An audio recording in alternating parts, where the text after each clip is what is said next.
சர்வலோகாதிபா நமஸ்காரம், சர்வசிருஷ்டிகனே நமஸ்காரம், சர்வலோகாதிபா நமஸ்காரம்,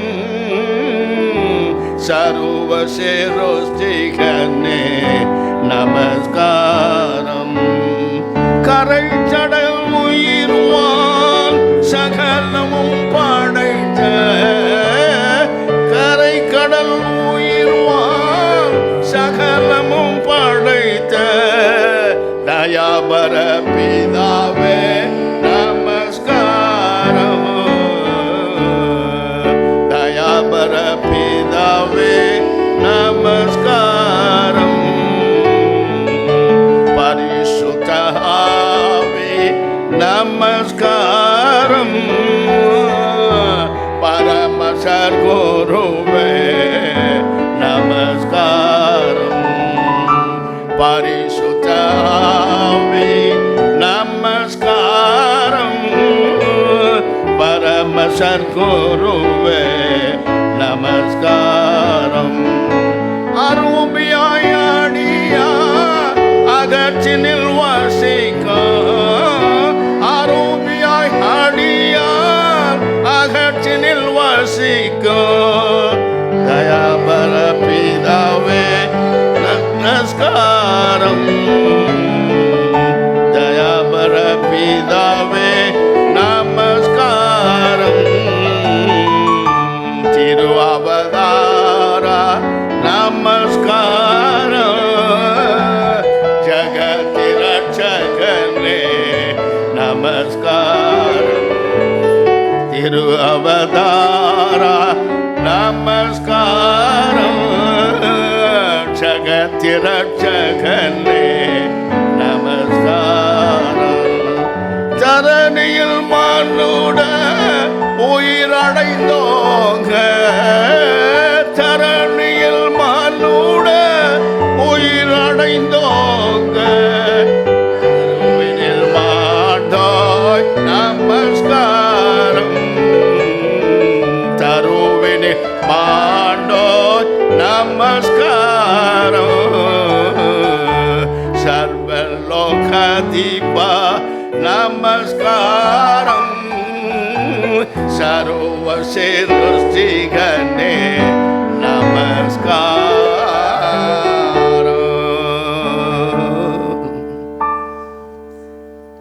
பரிசுத்தமுள்ள பிதாவே, இந்த நாளிலும் கூட உம்முடைய பிறந்த நாள் கொண்டாட எங்களுக்கு கிருபை கூர்ந்ததற்காக உமக்கு நன்றி. கோடா கோடி நன்றி செலுத்துகிறோம், கோடா கோடி மகிமை செலுத்துகிறோம். தகப்பனே, இந்த ஆண்டை அதிசயவிதமாய் துவங்க நாங்கள் முடிக்க கிருபை கூர்ந்த உம்முடைய அன்புக்காக நன்றி, கோடா கோடி நன்றி. இந்த ஆண்டை வெற்றியாய முடித்து புத்தாண்டுக்குள் பிரவேசிக்க எங்கள் ஒவ்வொருவருக்கும் சபை முழுவதுக்கும் ஊழியங்களுக்கும் இரக்கம் பாராட்டும் என்று கெஞ்சி கேட்கிறேன், இயேசுவின் நாமத்தினால் பிதாவே, ஆமென். ஏசியா 9:6 எல்லாரும் பிரசங்கிக்கிற ஒரு உலகமே பிரசங்கிக்கும், பிரைஸ் சொல்லலாம். ஆனால் இந்த உலக ரட்சகரை குறித்து சொல்ல ரொம்ப பேருக்கு தெரியாது. ஏதோ கிறிஸ்மஸ் கிறிஸ்மஸ். அதில் 9:6 சொல்லுகிறது பாருங்க, பாலகன் பிறந்தார், நமக்கு ஒரு குமாரன் கொடுக்கப்பட்டார். இதில் சந்தோஷம் இருக்குது, துக்கம் இருக்கு. நல்லா புரிஞ்சுக்கணும். பாலகன் பிறந்துட்டார் என்ற நற்செய்தி உலகமெங்கும் பரப்பப்பட்டது. ஆனால் கொடுக்கப்பட்டார் என்ற அந்த காரியத்தை பார்க்கும் பொழுது அவர் நமக்காக பலியாக போறார் என்றதை மறந்து பிதாவாகிய தேவன் தன் குமாரனை இந்த உலகத்தில் அனுப்பினார். நாம் ஒவ்வொருவருக்காகவும் பலியாவதான் குமாரன். ஹல்லேலூயா. இந்த குமாரன் பலியானதுனால்தான் நாம் இவ்வளோ பெரிதான ரட்சிப்பை நாம் பெற்றிருக்கிறோம் என்பதை நாம் அறிந்திருக்கிறோம். ஆதி தேவனாகிய பரிசுத்த ஆவியானவர் நமக்குள் கொண்டு வந்திருக்கிறார். அதனால் நாம் பிழைக்கிறோம். இயேசு மனுஷ விந்துக்கு பிறக்கவில்லை. நன்றாய் புரிந்து கொள்ள வேண்டும். ஆணுக்கும் பொண்ணுக்கும் பிறந்தவர் இயேசு அல்ல. உலக தோற்றம் முன்பதாக ஜலத்தின் மேல் அசைவாடின ஆவியாகிய தேவன் மனித ரூபம் எடுத்து ஒரு பரிசுத்தமான ஒரு கன்னி மரியாதை தெரிந்து கொண்டு அவளை ஒரு பரிசுத்த பாத்திரமாய் அவர் முத்திரித்து ஆவியிலே கர்ப்பம் தெரித்தார், மாமிசத்திலே வெளிப்பட்டார். அல்லேலூயா. இதை நன்றாய் புரிந்து கொள்ளுங்க, மற்றவர்கள் சொல்லுங்கள். ஆவியிலே அவர் பிறந்தார், மாமிசத்திலே தோன்றினாலும் ஆவியிலே கர்ப்பம் தரித்து மாம்சத்திலே தோன்றினார். எதற்காக? பிசாசின் கிரிகளை அழிக்கும்படியாய் தேவகுமாரன் வெளிப்பட்டார். பிசாசுக்கு பயந்து, மரணத்துக்கு பயந்து, பலவிதமான சூழ்நிலை, நெருக்கம், இருண்ட சூழ்நிலை, பாவ இருளில் உங்களை பிசாசு தள்ளும் பொழுது தேரை இழுத்து கொண்டு போவல மனுஷர்களை பாவத்தை சுமத்தி சுமத்தி, சாபத்தை சுமத்தி சுமத்தி, அக்கிரமத்தை சுமத்தி சுமத்தி கொள்ளை கொண்டு போன பொழுது அதை பார்த்த பிதா மனம் உடைந்து தன் குமாரனை பலியாக கொடுக்க இந்த உலகத்தில் அனுப்பினார். ஹல்லேலூயா. அவர் வராவிட்டால் நமக்கு இந்த ரட்சிப்பு கிடைத்திருக்காது. அவர் பலியாக வேண்டும் என்று தேவனுடைய சித்தமாக இருந்தது. தேவன் அவரை அனுப்பினார். ஒரு பக்கம் பிறந்தது நற்செய்தி, சந்தோஷம். எனில் நம்மை பாதாளத்தில் தள்ளாதபடி, நரகத்தில் தள்ளாதபடி நாம் மீட்கெடுக்கும்படியான ஒரு மீட்பர், ஒரு இரட்சகர், ஒரு ஏக சக்கராதிபதி பிறந்திருக்கிறார் என்பதும் சந்தோஷம். ஹல்லேலூயா. சில எல்லாம் ராஜா ராஜான்னு சொல்லுவார். ராஜா 1000 ராஜா தான். நம்ம இயேசு கிறிஸ்து ஏக சக்கராதிபதி. அவர் ஏக சக்கராதிபதி. அவர் ஏக சக்கராதிபதி. ராஜ்யங்களை ஆளுகிற, உலகத்தை ஆளுகிற உலக இரட்சகர் என்று பெயர் பெற்றவர். தமது ஆவியை நமக்கு கொடுத்தது நோக்கம் என்ன தெரியுமா?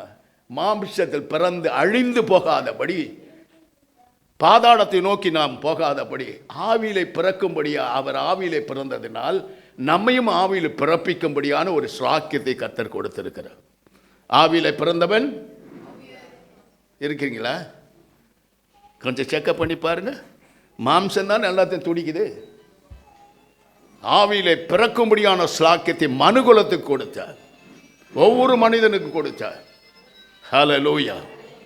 இதை உணர்ந்து தான் இந்த கிறிஸ்துமஸை கொண்டாடும். கிறிஸ்துமஸ் என்று சொன்னால் உடையில் இல்லை, சாப்பாட்டில் இல்லை, மற்ற காரியங்கள் இல்லை, ஷோ காமிக்கிறது இல்லை. உண்மையாக இயேசு உன் உள்ளத்தில் பிறந்திருக்கிறாரா? எத்தனை வயது உள்ளவராக இருக்கிறார்? சற்று சொல்ல முடியுமா? என் உள்ளத்தில் பிறந்த அவர் 88 வயதாவது. Hallelujah. Praise the Lord. Praise the Lord. அப்படி சொல்ல முடியுமா? என்ன கிரியை ஒன்றுக்குள்ளே நடந்துக்குது? ஆவிக்குரிய வாழ்க்கையில் எவ்வளவு தூரம் முன்னேறி இருக்கிறார்? அவர் எவ்வளவு தூரம் உன்னை வளர்த்திருக்கிறார்? எவ்வளவு தூரம் அவர் வரங்களையும் கனிகளையும் பெற்றிருக்கிறார்? அவர் கொடுத்த தாளந்துகளை பயன்படுத்தி இருக்கிறார். சற்று சிந்தித்துப்பார். கிறிஸ்தவன் என்று சொல்ல வெக்கமா இல்லை? கிறிஸ்தவன் கிறிஸ்துவை தரித்து கொண்டிருக்கிறவன் தான் கிறிஸ்தவன். கிறிஸ்துவை போல வாழ்கிறவன் தான் கிறிஸ்தவன். கிறிஸ்துவை சத்தியமாய் பிரசங்க தான் கிறிஸ்தவன். மற்றெல்லாம் அந்த கிறிஸ்தின் ஆவிகள். ஹல்லேலூயா. இன்றைக்கு அந்த கிறிஸ்தின் ஆவிகள் அங்கங்கே எழும்பி என்ன செய்யுது? ப்ராப்பர்சி சொல்லுது, ஹீலிங் சொல்லுது. எல்லாம் நடக்கும், எல்லாம் நடக்கும் ஆண்டவர் சொன்னபடி. ஆனால் அதெல்லாம் மாய்மாலமானது, தோன்றி மறைந்து போகும். இயேசு கிறிஸ்துவின் பேரிலே கட்டளை எழுகிறதெல்லாம் நிச்சயமாய் நடக்கும், நிச்சயமாய் நடக்கும். நான் ஒரு அனுபவசாலி. இங்கிருந்து அமெரிக்காவில் இருக்கிறவங்களை ஜெபிப்போம். இந்த தொலைபேசியின் வழியாகி பரிசுத்த ஆவியானவர் கடந்து போய் அவருடைய தொட்டு குணமாக்கார். அங்கே இருக்க பிசாசை துரத்துவார். Experience. Holy Spirit is not ordinary. 2 பாஷை பேசுறதில்லை. You must show the experience in Holy Spirit. Hallelujah. Praise the Lord. நேற்றைய நிலைமைக்கு நான் இன்றைக்கு பிரசங்கம் பண்ணுவான்னு நினைக்கல. ஆனால் இரவு வேளையில் நான் ஜெபித்த பொழுது இயேசு சொன்னேன், you are the person to preach the gospel today. Hallelujah. Praise the Lord. பரிசுத்த ஆவியானவரை துக்கப்படுத்தினால் இம்மைக்கு மறுமைக்கு உனக்கு விடுதலையே கிடையாது. எந்த சீமான் ஜெபித்தாலும் ஒன்றும் நடக்காது. சேலஞ்ச். ஆவியிலே பிறந்த இயேசு கிறிஸ்துவை நோக்கி பார்க்கப்படுது. ஆவியிலே நீ பிறப்பிக்கப்பட வேண்டுமென ஆவியிலே உனக்கு முன்மாதிரியாய் பிறந்த. இந்த பரிசுத்தாவில் பிறந்த பிறகு ஆவியானவர் நம்மை நடத்துகிறபடி நான் நடப்போமானால் நித்திய ஜீவனை அடைய முடியும் என்பது இயேசுக்கு நமக்கு முன்காட்டியாக இருக்கிறார். Hallelujah, praise the Lord. ஏசாயா 9:3 வாசித்து பாருங்க. இருளில் நடக்கிற ஜனங்கள் பெரிய வெளிச்சத்தை கண்டார். Price the Lord. பெரிய வெளிச்சம். வால் நட்சத்திரம் தோன்றின வானத்தில் இந்த மகா நட்சத்திரத்தை காண்பிக்க எல்லாருக்கும் வழிகாட்டினது. God wants to make you as a star. உன்னை நட்சத்திரமாக பிரகாசிக்க தான் இயேசு உன்னை அழைத்திருக்கிறார். ஹல்லேலூயா. நட்சத்திரம்னு சொல்றாங்க. குறும்பு பிடிச்ச பிள்ளைகளுக்கு நட்சத்திரமா இருக்க எனக்கு பிறந்ததுன்னு அவங்க சொல்றது மாமிசத்தில். நட்சத்திரம் என்று சொன்னால் நீதிமான்கள் தான் நட்சத்திரத்தை போன்று இருப்பார்கள். இன்னும் கொஞ்சம் சொல்ல போனால் சூரியனை போல பிரகாசிப்பார்கள். ஹல்லேலூயா. ஆவிக்குரிய வாழ்க்கையில் முன்னேறி செல்ல என்ன வழி இருக்கிறது? முதியோரிடம் பழகி எக்ஸ்பீரியன்ஸ் பீப்புள்ஸோட கலந்து நானும் அப்படி வரணும்னு உனக்கு வைராக்கியம் இல்லைன்னா ஆவிக்குரியவன் சொன்னால் நீ ஆவிக்குரியவர் அல்லவே அல்ல. மாமிசத்தையே சிந்தி பூலோகத்தையே சிந்தித்து கொண்டு இருந்தால் பரலோகத்தை எப்படி போவ? என்ன இருக்கட்டையா, அது குப்பைக்கு சமானம். காதுங்களை மிதித்து கடந்து போகும். மேலானவர் ஒன்று உண்டு, மேலானவர் ஒன்று உண்டு. அதை கொடுக்க தான் இயேசு இந்த உலகத்தில் வந்தார். Price the Lord. மனுஷ விந்துக்கு பிறந்த நம்மை, பாவத்திலும் சாபத்திலும் உணர்ந்து கொண்ட நம்மை ஆவியிலே பிறக்கும்படியான ஒரு வழியை இயேசு திறந்தார். ஆகையினால் இந்த கிறிஸ்மஸ் நமக்கு இன்பமான ஒரு கிறிஸ்மஸ் ஆகியிருக்கிறது. ஹல்லேலூயா, பிரைஸ் தி லார்ட். சின்ன வயசில் சொல்லுவாங்க, ஒரு கேலியா ஃப்ரெண்ட்ஸ் எல்லாம் சொல்லுவாங்க, கிறிஸ்து பிறந்தார், கேசு போட்டியை திறந்தார். கர்த்தர் பிறந்தார், கல்லு கடையை திறந்தார் என்று சொல்லி கேலி பண்ணி, இன்னைக்கு பிரியாணி இருக்குதாடா உங்கள் வீட்டில்னு கேட்பான். கேக்கு இருக்காடா? இப்படிலாம் கேட்டு எப்படியோ இயேசு கிறிஸ்துவை அவர்களும் அறிக்கை செய்ய முடியாத ஒரு பாக்கியத்தை கர்த்தர் நம் மூலமாய் கொடுத்திருக்கிறார். ஹல்லேலூயா. பிரியமானவர்களே, அவர் அதிசயமானவர் என்று வேதத்தில் சொன்னது காரணம் தெரியுமா? மாமிசத்தில் பிறந்தவர் அல்ல, அவர் ஆவியிலே பிறந்தவர் என்பதை அங்கு உணர்த்துகிறது. எல்லா மனுஷ மண்ணில் பெரிய பெரிய ஞானிகள் வந்தார், பெரிய பெரிய தலைவர்கள் தோன்றினார்கள். எல்லாரும் அவள் கிரியை முடிந்ததும் அவள் மடிந்து போனார்கள், மரித்து போனார்கள். அவர் புகழ் தொடரலாம், ஆனால் அவர் உயிரோடு எழுந்திருக்கவில்லை. அருள்நாதர் இயேசு கிறிஸ்து இந்த உலகத்தில் வந்து பிறந்து பாடுபட்டு ஏசியா தீர்க்கதரிசி சொன்ன அத்தனை காரியங்களை நிறைவேற்றி வேதம் சத்தியம் என்பதை உறுதிப்படுத்தி மரித்து உயிரோடு எழுந்து எல்லாரும் பார்க்க 40 நாட்கள் அவர் அப்போஸ்தலருக்கு வெளிப்பட்டு அவர் ஒரு மேகம் வந்து அவர் எடுத்து சென்றதை கண்டார்கள். ஹல்லேலூயா. நாமும் அப்படி ஆவிக்குரியவர்களாய் வாழ்ந்து அங்கே போய் சேர்க்க வேண்டும் என்று தான் இயேசு விரும்பி நம் உள்ளத்தில் பிறந்தார். ஹல்லேலூயா, ஹல்லேலூயா. நெஞ்சு மேலே கை வைத்து என் உள்ளத்தில் பிறந்த இயேசுவை நான் பாதுகாப்பேன். இனி அவரை துக்கப்படுத்த மாட்டேன். இனி என் சரீரத்தை அசுத்தத்துக்கு ஒப்பு கொடுக்க மாட்டேன். என்னுடைய வாழ்க்கையை அசிங்கம் பண்ண மாட்டேன். மாமிசத்தின் கூறுகளை நான் உடைப்பேன். ஆவியிலே பலன் கொள்ளுவேன். கர்த்தருக்கென்று ஜீவிப்பேன். அவருக்கென்று கனி கொடுப்பேன். அவருக்கென்று வரங்களை பெறுவேன். தேவனுக்கென்று பிரயோஜனமுள்ள பாத்திரமாக இருப்பேன் என்று சொல்வாயானால் அதுவே Christmas. Hallelujah, praise the Lord. ஏசாயா 25:8-9 வாசித்து பாருங்கள். அங்கே வேதம் சொல்கிறது, உலகில் வாழும் மக்களுடைய கண்ணீரை துடைப்பதற்காக இயேசு இந்த உலகத்தில் இறங்கி வந்தார். உன் ஒவ்வொரு கண்ணீரையும் அநேக காரியங்களை நாம் சோர்ந்து அடைத்து வேதனைப்பட்டு நெஞ்சு குமுற கண்ணீர் வடித்து கொண்டிருக்கிறோம். உன் கண்ணீரை துடைப்பதற்காக இயேசு இந்த உலகத்தில் பிறந்தார். உன் நிந்தை இந்த பூமியில் இராதபடி அவைகளை நீக்கி போடுவதற்காக இயேசு உனக்குள்ளே வாழ்க பிரியம் கொண்ட உனக்குள் வாழ்கிறார். இதை அறிவாயானால் உனக்கு நலமாயிருக்கும். படிங்க அந்த வசனத்தை. அவர் மரணத்தை ஜெயமாக விழுங்கி கர்த்தராகிய தேவன் எல்லா முகங்களிலிருந்த கண்ணீரை துடைத்து தமது ஜனத்தின் நிந்தையை பூமியில் இராதபடி முற்றிலும் நீக்கி போடுவார். கர்த்தரே இதை சொன்னார். ஹல்லேலூயா. வந்த நோக்கத்தை ஏசாயா தீர்க்கதரிசி ஏற்கனவே தீர்க்கதரிசனமாய் உரைத்திருக்கிறதை நாம் வாசிக்கிறோம். 9வது வசனத்தை வாசிக்கிறோம். இதோ இவரே நம்முடைய தேவன், இவருக்காக காத்திருந்தோம், இவர் நம்மை ரட்சிப்பார், இவரே கர்த்தர், இவருக்காக காத்திருந்தோம், இவரை ரட்சிப்பினால் களி கூர்ந்து மகிழ்வோம். ஹல்லேலூயா.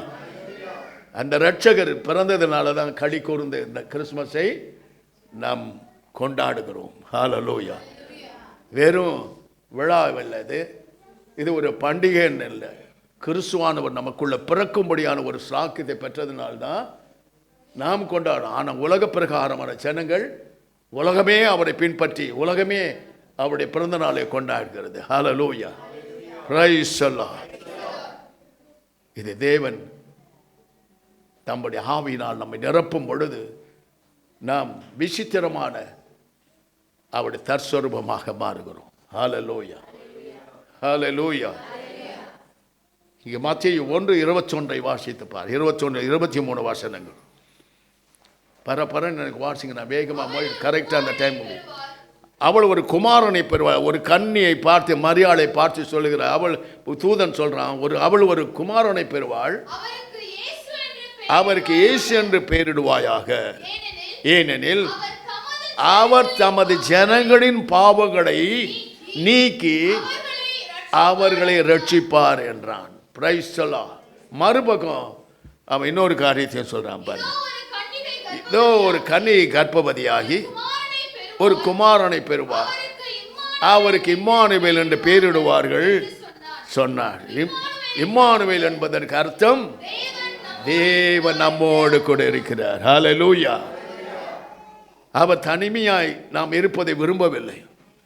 நம்மோடு வாழும்படியான ஒரு வாழ்க்கையை அவர் அர்ப்பணித்து நம்மை வாழ வைத்த தெய்வம் தான் Yesu. Hallelujah. Praise the Lord. நம்மை விட்டு விலகவும் மாட்டார், நம்மை கைவிடவும் நாம தான் கைவிட்டுருவோம். நம்ம இச்சையினால, வேட்சைத்தனால, விபச்சாரத்தினால, உலக சிற்றின்பத்தினால எல்லாத்தையும் பார்க்க அவர் கையை உதறிட்டு ஓடுவோம். அப்போதான் பாதாள உன்னை விழுங்க ஆவலோடு காத்திருக்கும். Be careful. கிறிஸ்துமஸ் என்றால் இத்தனை அர்த்தத்தோடு வாழ்கிற ஆவிக்குரிய வாழ்க்கை. கிறிஸ்துமஸ் என்று சொன்னால் பூமி கடுத்த காரியங்கள் அல்ல, ஆவிக்குரிய காரியங்கள். ஹல்லேலூயா. உன்னை ஆவியிலே பிறப்பதற்காக தான் ஆவியிலே பிறந்து உன்னை ஆவியிலே பிறப்பதற்காக தன் பாடுபட்டு ரத்தத்தை சிந்தி ஜீவனை கொடுத்து பரலோகத்துக்கு உன்னை கொண்டு போய் சேர்ப்பதே அவருடைய சித்தமாக இருந்தது. திட்டங்கள் இல்லைங்க, மனுஷன் தான் திட்டம் செய்வான். இயேசு சொல்கிறதெல்லாம் சித்தம். அவர் சித்தத்தை நிறைவேற்றான் மனுஷனை படைத்தார். திட்டம் மனுஷன் போடுவான். அவன் திட்டத்தை இந்த புயல் வரும், மழை வரும், வெள்ளம் வரும், அடிச்சின்னு போயிடும். சித்தம், தேவனுடைய சித்தத்தை செய்வதான் நம்மை அடைச்சிருக்கிறார். ஹல்லேலூயா. Praise the Lord. பார்த்தீங்களா, இயேசு தமது ஜனங்களின் பாவங்களை நீக்கி அவர்களை ரட்சிப்பார். தெரியுமா, எவ்வளோ பெரிய சாக்கியம். ஆனாலும் பாவம் நம்மை விடுவதில்லை, நாமும் பாவத்தை விடுவதில்லை. இப்படியாய் உருண்டு பரண்டு வாழ்க்கை ஓடிக்கொண்டே இருக்கிறோம். தேவன் நம்மை அழைத்ததின் நோக்கம் ஆசீர்வாதத்திற்கு, ஆவிக்குரிய மக்களாய் அவர் பெற்ற மக்களாய் வாழ வேண்டும். இந்த உலகத்தில் அவரை பிரதிபலிக்க வேண்டும் என்று தான் நம்மை அழைத்தார். ஹல்லேலூயா. உன் கிரியையிலும் உன் நடக்கையிலும் உன் பேச்சிலும் எல்லாவற்றிலும் இயேசுவை நீ வெளிப்படுத்த தான் இயேசு உன்னை உருவாக்கி இருக்கிறார், அபிஷேகம் பண்ணி இருக்கிறார். ஹல்லேலூயா. Praise the Lord.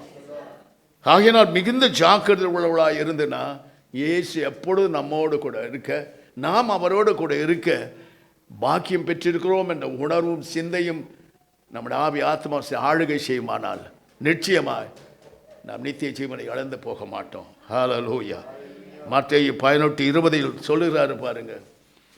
அங்கே சொல்லும் காரியத்தை பாருங்க. ஏனெனில் 2 பேராவது 3 பேராவது என் நாமத்தினாலே எங்கே கூடி அவங்க நடுவில் இருப்பேன், இருக்கிறேன். ஆமென். ஹல்லேலூயா. உன் நடுவில் அவரை எப்படி கொண்டு வருவது என்பதை உனக்கு கற்றுக் கொடுக்கிறார்.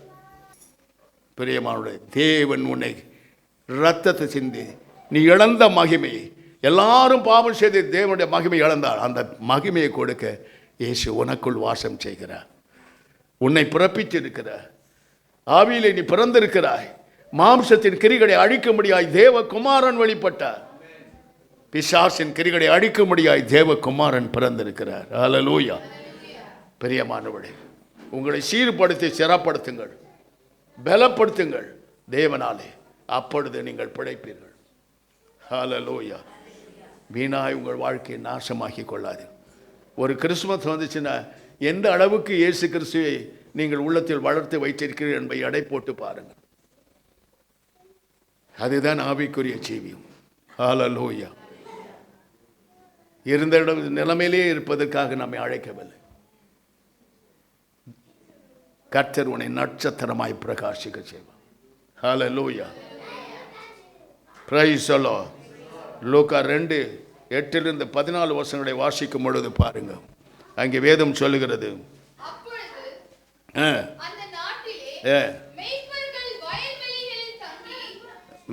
தங்கி ராத்திரியிலே தங்கள் மந்தையை காத்து கொண்டிருந்தார்கள். அவ்வேளையிலே கர்த்தருடைய தூதன் அவரிடத்தில் வந்து நின்றான். The first message coming through the angel of God. ஒரு நல்ல நற்செய்தி முதல் பிரசங்கிக்கப்பட்டது தூதர்களால். ஹல்லேலூயா. பாருங்க, கர்த்தருடைய மகிமை அவரை சுற்றிலும் பிரகாசித்தது. அவர் மிகவும் பயந்தார்கள். தேவதூதன் அவர்களை நோக்கி, பயப்படாதிருங்கள், இதோ எல்லா ஜனத்துக்கும் மிகுந்த சந்தோஷத்தை உண்டாக்கும் நற்செய்தி உங்களுக்கு அறிவிக்கிறேன். இன்று கர்த்தராய் கிறிஸ்து என்னும் இரட்சகர் உங்களுக்கு தாவீதின் ஊரிலே பிறந்திருக்கிறார். பிள்ளையை துணிகளை சுற்றி முன்னணியிலே கிடக்க காண்பீர்கள். இதுவே உங்களுக்கு அடையாளம். ஹல்லேலூயா. அவர் ஏன் அரண்மனையில் பெறக்கூடாது? ஏக சக்கராதிபதி அவர். ஏசு யாரு? சாதாரண ராஜா இல்ல, ஏக சக்கராதிபதி.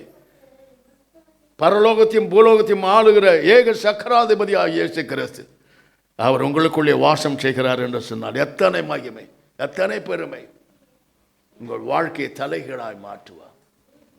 பிரியமானவர்களே, வேதம் சொல்கிறது போல ஆவியிலே பிறந்தவர் நம்மை ஆவியிலே பிறப்பிக்கப்பட்டு பழைய எல்லாம் ஒழிந்து போகும்படியா எல்லாவற்றையும் நம்ம புதிதாக்கின இயேசுவை நோக்கி பாருங்கள். அவருடைய பிறந்த நாள் விசித்திரமானது, அது அதிசயமானது, அது அற்புதமானது. எந்த மனுஷனும் பிறந்து மரித்து உயிரோடு எழுந்தவன் அல்ல. இயேசு ஒருவரே மரித்து உயிரோடு எழுந்து எல்லாரும் காண விண்ணுலகத்துக்கு போயிருக்கிறார். நமக்கு இடத்தை ஆயத்தப்படுத்தின பிறகு நம்மை ஆவிக்குரிய வாழ்க்கையிலே வளரச் செய்து மாம்சத்தை ஒடுக்கி கீழ்ப்படுத்தி ஆவிலே பலன் கொண்டு எழும்பி பிரகாசிக்க உங்களை செய்து நித்திய ஜீவனுக்குள் பிரவேசிக்க இந்த கிறிஸ்துமஸ் உங்களை ஆயத்தப்படுத்தி கொண்டு இருக்கிறது. ஹல்லேலூயா. எவ்வளோ பேர் பிறந்தாங்க, இறந்தாங்க, முடிஞ்சு போச்சு. ஆனால் இவர் அப்படி அல்ல. அவர் தேவன், அவர் ஏக சக்கராதிபதி, ராஜாதி ராஜன், தேவாதி தேவன், மாட்சிமை நிறைந்தவர், மகிமை பொருந்தினவர். அவருக்கு நிகரானவன் ஒரு மனுஷனும் இல்லை. ஹல்லேலூயா, ஹல்லேலூயா. அவரை உனக்கு சொந்தமாக்கி கொண்டால் நீ எத்தனை பெருமிதம் உனக்கு இருக்கிறது என்பதை சற்று சிந்தித்துப்பார். ஹல்லேலூயா. சிலர் சொல்லுவாங்க, ஐ am a royal family. Maybe it will spoil one day. ஆனால் நம்முடைய தேவனாய கர்த்தர் நம்மை அதிலும் மேலானவர்களாகி நம்மை தெரிந்து கொண்டு முத்திரை போட்டிருக்கிறார். பரிசுத்த ஆவியினால் உன்னை முத்திரை போட்டிருக்கார், ஆவிக்குரியவன் என்று. மாமிசத்தில் விழுந்து போவாயானால் நான் என்ற கர்வம், நான் என்ற திமிரு, நான் என்ற ஆணவம் எனக்கு மிஞ்சினவன் இல்லை என்று நினைப்பாயானால் ஆவி, அந்தி கிறிஸ்து ஆவி, இதை எடை போட்டு பார்க்க நிறைவான பரிசுத்த ஆவி பெற்ற முதியோர்கள் உன்னை ஒரு செகண்டில் எடை போட்டுருவாங்க. ஹல்லேலூயா, பிரைஸ் தி லார்ட். இந்த உலகம் எங்குமா ஆட்டம் போடுது. இன்றைக்கு கிறிஸ்மஸே இல்லைன்னு சொல்கிறவன் சபிக்கப்பட்டவன். உலகமே இந்த நாளை கொண்டாட அவரிலும் நீ பெரியவரோ? இத்தனை ஜனங்கள் போகிறதுக்கு நீ எதிர்த்து நின்று நாசமாக போயிடுவேன். உலக ரட்சகர் அவர். அவர் எப்படி வேணாலும் சேவிக்கலாம். ஆவிக்குரிய மக்களாக இருந்து மாம்சத்தில் அவரை சேவிக்க முடியாது. மாம்சத்தில் சேவிக்கிறவர்கள் மாம்சமாய். அவர் வேற ஒருத்தர். ஆவியிலே கர்ப்பஞ்சது, ஆவியிலே பிறந்தார், ஆவியிலே வளர்ந்தார், ஆவியிலே ஜெயம் கொண்டார். ஆவியிலே நாம் பிறக்கும்படியான ஒரு சிம்பிளான ஒரு உடன்படிக்கை உண்டு பண்ணினார். Hallelujah. What a great God, what a great God, what a wonderful God. Hallelujah. அதிசயமானவர் என்பதுக்கு அர்த்தம் உங்களை சொல்லிக் கொடுங்க. அதிசயமானவர் அதிசயமானவர் சொல்லிங்கன்னா போவான் எல்லாருமே. அதிசய பிறவி, நீயும் அதிசய பிறவி. மாம்சத்தில் பிறந்த உன்னை ஆவியில் அவர் பிறப்பித்திருக்கிறார் என்று சொன்னால் நீயும் அதிசய பிறவி தான். ஹல்லேலூயா. அதிசய பிறவிக்கு பிறந்தவன் அதிசய பிறவி தான். ஆவிக்குரியவர் தேவனுக்கு பிறந்தவர்கள் ஆவிக்குரியவர்கள் தான். ஹல்லேலூயா. மாம்சம் தலை தூக்காதபடி அதை அடக்கி ஒடுக்கி கீழ்ப்படுத்து. ஆவியிலே பலன் கொண்டு எழுப்பி பிரகாசிப்பாய். ஹல்லேலூயா. Praise the Lord. இன்றைக்கு பாருங்க, ஆண்டவர் உன்னை பெற்றெடுத்தது, உன் அப்பா அம்மா பெற்றெடுத்து புதைச்சாச்சு ஞான ஸ்நானத்தின் மூலமா. இயேசு கிறிஸ்து ஆவியிலே பிறப்பிக்கப்பட்டார், நம்மையும் ஆவியிலே பிறப்பித்தார். ஹல்லேலூயா. எதற்கும் முதலிடம் கொடுத்துடாதீங்க. நிச்சயமா அந்த கிறிஸ்து ஆவிக்கு அடிமையாவீங்க. இயேசு கிறிஸ்துவை முதல்வரும் பிந்தினவரும், முந்தினவரும் பிந்தினவரும் வரப்போகிறவரும் அவர் ஒருவரே. ஹல்லேலூயா, ஹல்லேலூயா. எத்தனை கோடி ரூபாய் கொடுத்தாலும் காசுக்காக அந்த கிறிஸ்து பின்னால் போவாதீங்க. அந்த கிறிஸ்துக்கென்ற ஊழியர்கள் இருக்கிறார்கள், காசை கொடுத்து ஜனங்களை வாங்குவாங்க. அதெல்லாம் நிற்காதுங்க. நான்லாம் ஸ்டார்டிங்கில் நிறையா அரிசியை கொடுப்பேன், பருப்பை கொடுப்பேன், காசை கொடுப்பேன், நான் சாப்பிட்றத கொடுத்துருவேன். எல்லாம் வருவோம், தின்னுட்டு ஊசி போடுவேன், மருந்து கொடுப்பேன், சுகமாயிடும். தூத்துக்குடி நிறையா மீனவர்கள் வருவாங்க. அப்போ எல்லாம் வாங்கிட்டு என்ன பண்ணுவாங்க, போயிடுவாங்க. அவ்வளோதான், ஒருத்தரை நிற்கலை. அப்புறம் இயேசு சொன்னார், டே நீ கொடுத்து அவங்க வந்தாங்கன்னா எப்படா நிற்பாங்க? அறிவில்லை உனக்கு? நல்லா கேட்டார். உனக்கு கொடுத்து வராங்கன்னா அவங்க தான் நிற்பாங்கன்னாரு. எப்படி? நீ ஊழியக்காரன் உன்னை மதித்து உனக்கு கொடுத்தாங்கன்னா அவங்க நிலைச்சிருப்பாங்க. ஏன்னா அவங்களுக்கு ருசித்து இருப்பாங்க என்ன. ஆகையினால் அப்படி சொன்னார் ஆண்டவர். ஹல்லேலூயா. பிரியமானவர்களே, மாமிசத்தில் பிறந்தவன் மாமிசமாக இருக்கிறான், ஆவியிலே பிறந்தவன் ஆவியாக இருக்கிறான். Price the Lord. இதுதாங்க கிறிஸ்மஸ். நீ ஆவியிலே பிறந்திருப்பானால் உன் மாமிசத்தை கீழ்ப்படுத்தி ஒடுக்கி ஆவியிலே பலன் கொண்டேன் ஆவிக்குரிய காரியங்களில் முன்னேறி செல்வாயானால் தேவனுக்கு பிரயோஜனமுள்ள பாத்திரமாக இருப்பார். அவர் என்றென்றும் உன் பாத்திரத்தை நிரம்பி வடிந்து போக செய்வார். ஹல்லேலூயா. ஆகையினால் ஆண்டவருக்காக பிறப்பிக்கப்பட்ட நீ உங்கள் அம்மா அப்பாவுக்கு பிறந்த சாபத்தின் பிள்ளைகளாக இருந்தோம். இன்றைக்கும் அவர்கள் சபிக்கப்பட்டவர்களாக இருக்கிறார்கள். தேவாதி தேவன் ஆவிலே நம்மை பிறப்பித்திருக்கிறார் என்று சொன்னார். நம்மை ஆசீர்வாதமாக இருப்பதற்காக, நித்திய ஜீவனை அடைவதற்காக, கிறிஸ்துவுக்கு பிரயோஜனமுள்ளவளாக இருக்கத்தக்கதாக உன்னை வரங்களாலும் கனிகளாலும் தாளந்துகளாலும் அலங்கரித்து ஜோடித்து இந்த உலகத்துக்கு உன்னை நட்சத்திரமாய் பிரகாசிக்க வைப்பார். கண்களை மூடுவோம். மாமிஷம் உனக்கு தொழுக்குமானால் நீ அந்த கிறிஸ்து ஆவி, அதை ஞாபகத்தில் வச்சுக்கோ.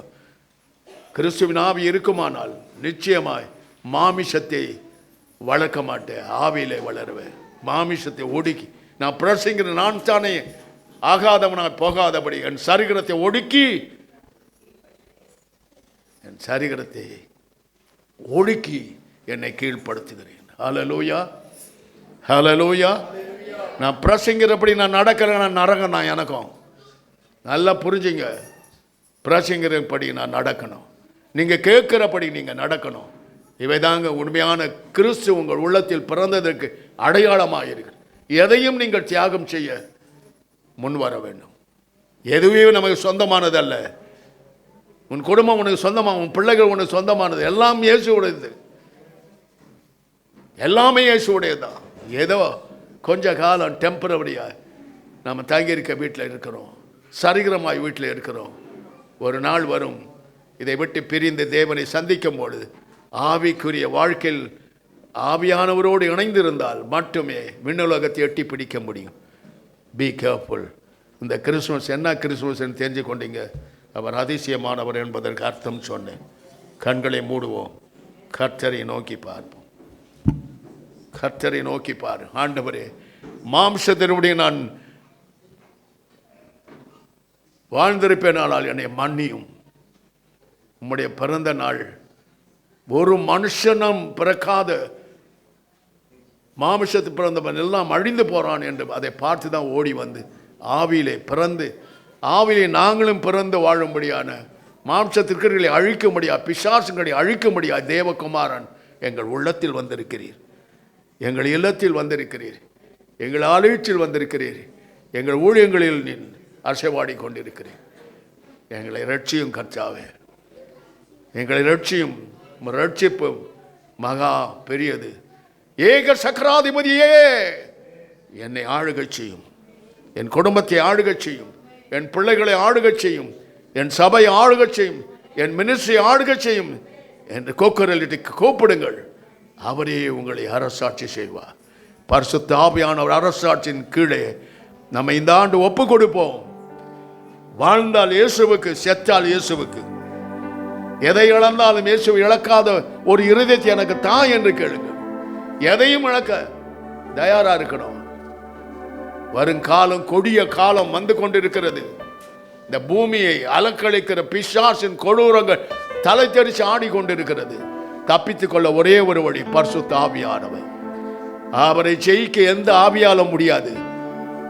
நான் சொல்வது சத்திய ஆவியானவர். அவருக்கு பேரே சத்திய ஆவியானவர். பிரைஸ் அல்லாஹ். கர்த்தரிடத்தை சொல்லுங்க, என்னையும் ஒரு நட்சத்திரமாய் பிரகாசிக்க செய்யும் ஆண்டவர்.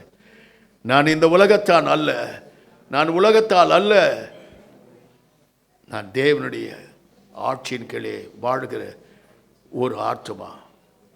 எனக்கு ஒன்றும் வேண்டாம், நீ போதும் என்று சொல்லும். பரிசுத்தமுள்ள பிதாவே, உம்முடைய அன்பின் திருவடிகளில் அதிசயமானவர் என்பதற்கு எங்களுக்கு அர்த்தம் சொல்லிக் கொடுத்தீர் ஆண்டவர். உமக்கு நன்றி செலுத்துகிறோம். ஆவியிலே பிறந்த நாங்கள் ஆவியிலே முடிக்கத்தக்கதான கிருபை எங்கள் மேல் வையும். நாங்கள் ஆவியிலே பிறந்த மாமிசத்தை எங்கள் வாழ்க்கையை முடித்து விடாதபடி ஆவியிலே பிறந்த நாங்கள் ஆவியிலே முடிவு பெற எங்களுக்கு உதவி செய்யும். இந்த ஒரு உதவி போதும் ஆண்டவரே, இந்த ஒரு உதவி போதும், இந்த ஒரு உதவி போதும் ஆண்டவரே. நாங்கள் உம்மிடத்தில் வந்து சேருவோம் என்ற நம்பிக்கை எங்களுக்கு தாரும். வேண்டாம் ஆண்டவரே, மாம்சத்தபடி நாங்கள் நடந்தது போதும், மாம்சத்தபடி நாங்கள் பிறந்தது போதும். ஆவியினாலே நாங்கள் பிறந்திருக்கிறோம் ஆண்டவரே. நாங்கள் நிச்சயமாய் நித்திய ஜீவனை அடைவோம் என்ற நம்பிக்கையோடு உம்முடைய பாதத்தை முகம் குப்புறப்பட கெஞ்சி கேட்கிறோம். எங்கள் ஒவ்வொருவரையும் ஆசீர்வதி, ஒவ்வொருவரையும் ஆசீர்வதியும். இதனால் வரும் செய்த பாவங்களை மன்னியும், அக்கிரமங்களை மன்னியும், துரோகங்களை மன்னியும், ஈன பிசாசுகள் அடிமையாக இருந்த மன்னியும். எல்லா துர்க்கிரியங்களையும் எங்களை விட்டு எடுத்து போடும். உங்களுடைய பிறந்த நாளில் ஆவிக்குரிய வாழ்க்கையில் நாங்கள் சற்று முன்னேறி செல்ல ஆவியில் பிறந்த எங்கள் அருள்நாதா, உம்முடைய அருளை மழை போல் எங்கள் மேல் பொழிந்தரும். எங்களை ஆவிக்குள்ளாக்கும். நாங்கள் உம்மோடு கூட வாழும் பாக்கியத்தை கொடு. பரலோகத்தில் நாங்கள் சொந்தக்காரராக இருக்க உதவி செய்யும். நம்முடைய பலத்த கரத்தினால் ஓங்கிய முயற்சினால் எங்களை நடத்தும். மாமிசம் எங்களை மேற்கொள்ளாதபடி ஆவியினால் இந்த மாமிசத்தை நாங்கள் மேற்கொண்டு, பிசாசை மேற்கொண்டு, உலக மாமிசம் பிசாசை ஜெயிச்சவர்களாய் நாங்கள் உம்மிடத்தில் சேர்ந்து வாழ, நீரும் எங்களோடு சேர்ந்து வாழ எங்களுக்கு பாக்கியத்தை தாரும். இயேசுவின் நாமத்தினால் ஜெபிக்கிறோம். உம்முடைய பிறந்த நாளின் ஆசீர்வாதத்தை நாங்கள் எடுத்துக்கொள்கிறோம் பிதாவே. ஆமென்.